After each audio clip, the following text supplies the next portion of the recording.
Silverstone Circuit, Northamptonshire, England. Lap 12 of 64. The date is the 16th of July, 1989. Somewhere ahead of him, through the spray and the noise and the blur of 80,000 hostile faces pressed against the barriers, the leader has just disappeared. Not overtaken. Not forced wide. Just gone. Ayrton Senna, the man Britain had spent the entire year treating like a national treasure, has spun off at the Beckett's complex. A gear selection failure. Third gear would not engage. The car that had been leading this race, the car this crowd had arrived to watch win, is now pointing the wrong way in the gravel. And into the gap left by that mechanical betrayal, as if he had been waiting for exactly this moment, with the patience of a man who understood how the universe settled its debts, drives Alain Prost, the Frenchman, the villain, the man this same crowd had booed just hours earlier. He takes the lead of the British Grand Prix without fanfare, without drama, without so much as a wheel off the racing line. And the silence that falls over Silverstone is not the silence of acceptance. It is the silence of 80,000 people who have just realized that the story they were sold is not the story that is being written. If what you just heard made you want to understand how a man can win in a stadium built to hate him, then stay with me. Because what happened in 1989 was not just a race. It was a trial. And Prost never lost sight of the verdict. To understand what that Sunday meant, you have to go back to the beginning of that year, not to the first race at Phoenix in March.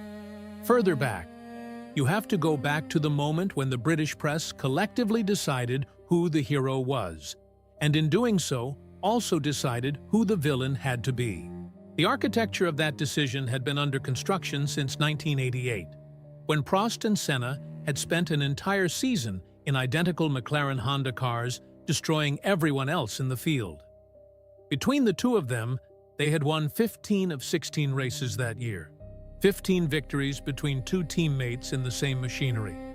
The sport had rarely seen anything like it, and in that climate, where the competition was reduced to the two men inside McLaren itself, the narrative machine needed something to hold on to. It needed a story. And the story it chose was simple, because simple stories always travel the fastest. Senna was the genius, the Brazilian who bled for Formula One, who drove on the absolute edge of what was physically possible, who was fueled by something that could not be measured in horsepower or lap times. And Prost was the calculator, the Frenchman who managed his tires, who conserved his brakes, who won as slowly as possible instead of as fast as possible. The man who made winning look like accounting, the professor. The nickname was meant to be an insult wrapped in a title, and the British press used it that way every single week, all the way through 1989, with the consistency of people who had long since stopped asking whether the story was accurate, and started asking only whether it was useful. What made that narrative so durable was that it contained exactly enough truth to survive scrutiny. Prost did calculate.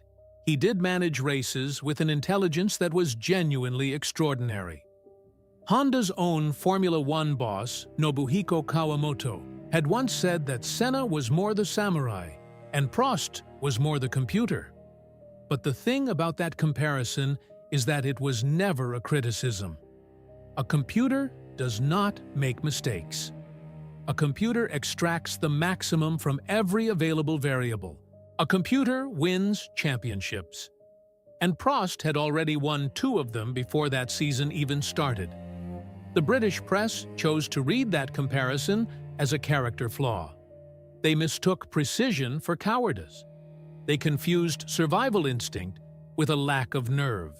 And they repeated that interpretation week after week in the pages of every motorsport publication that mattered in England, building a version of Alain Prost that had just enough resemblance to the actual man to be believable, and just enough distortion to be unfair.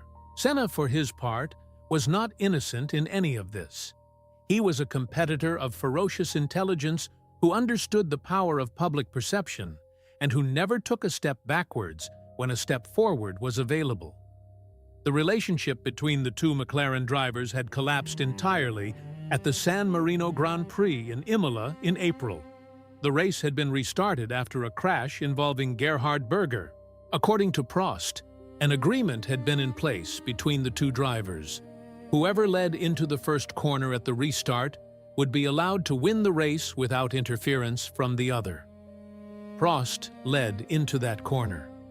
Senna passed him a few turns later, went on to win the race, and then denied that any such agreement had ever existed, or argued that the moment of the pass fell outside the scope of what had been agreed.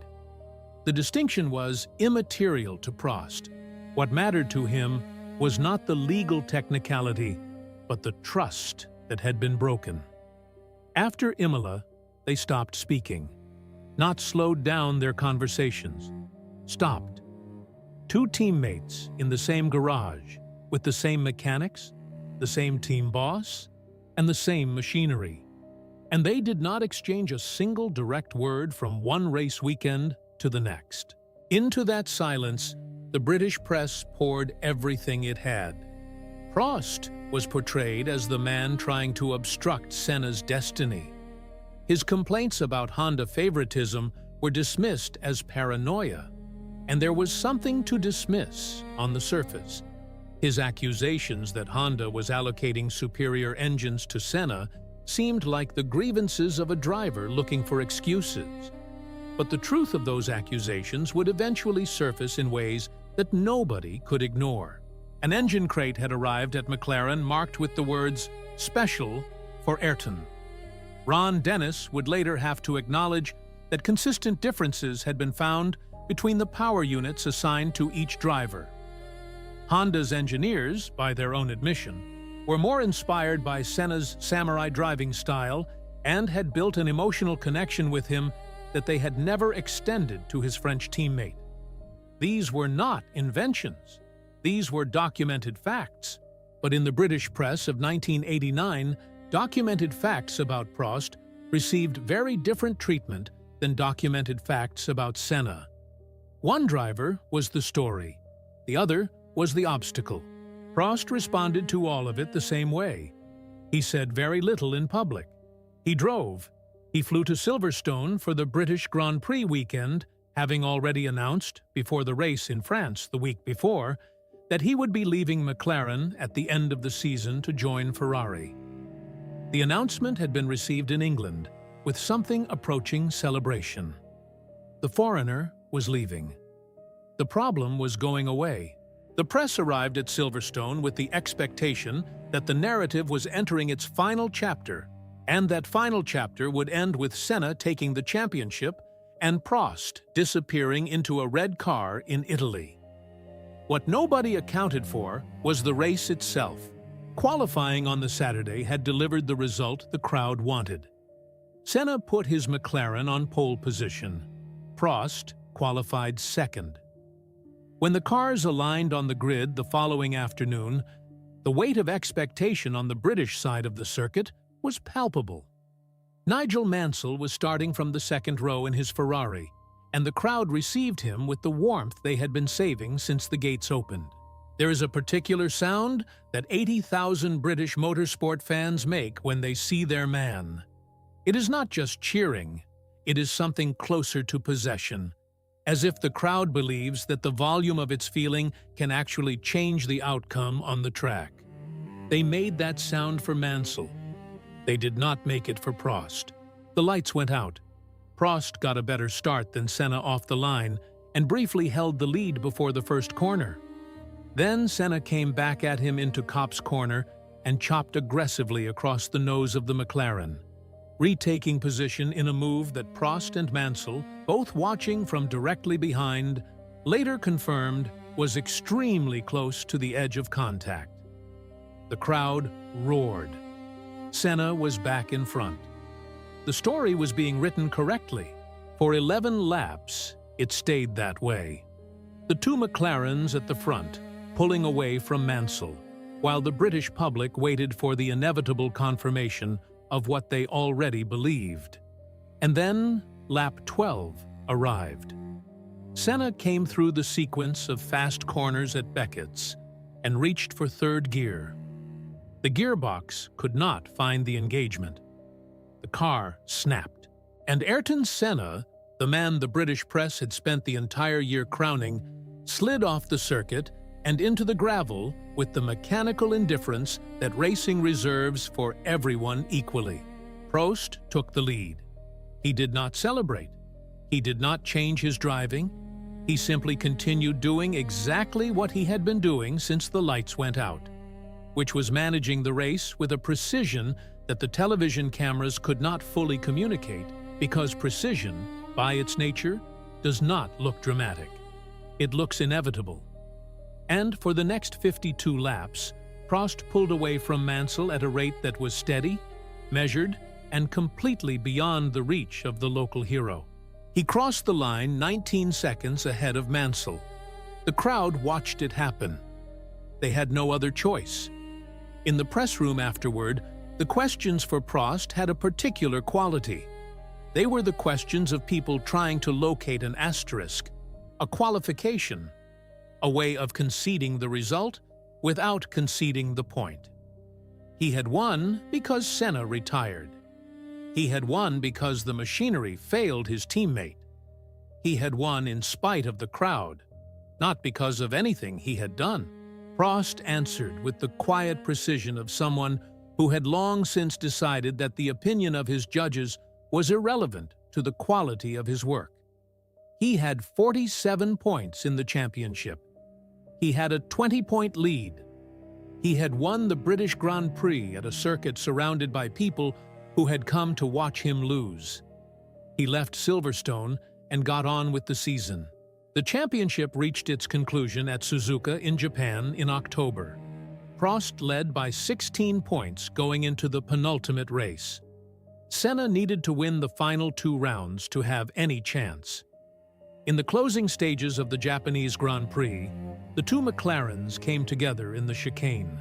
Senna was alongside Prost, trying to pass. Prost closed the door, and the cars locked together and stopped. Prost stepped out of his car, knowing exactly what he had done, and knowing exactly what it meant. He was world champion.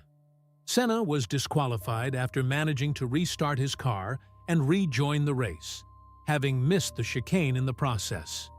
The FIA Court of Appeal upheld the decision. Prost's 3rd Drivers' Championship was confirmed. The British press reported it as a robbery, as politics, as evidence of corruption at the highest levels of the sport.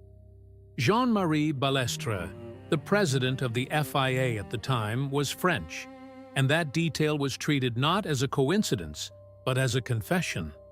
The story had been decided before the verdict was read, and Prost, who had spent an entire year being called cold and calculating by people who mistook intelligence for absence of feeling, said something in response that has followed him for 3 decades since. He said that there is always a good guy and a bad guy. He said that he understood that. He said he had made his peace with it. But that is not the same as agreeing with it. He has also said, in the years that followed, that not a single day passes without a message about that era arriving in his inbox. That his largest base of followers on social media is in Brazil, of all places, and not in France.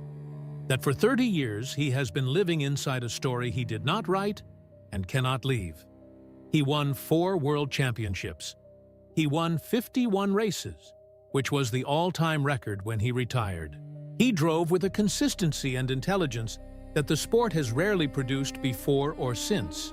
And the thing he is still most asked about is a collision in Japan in October of 1989. But there is a detail inside all of that noise that tends to get lost.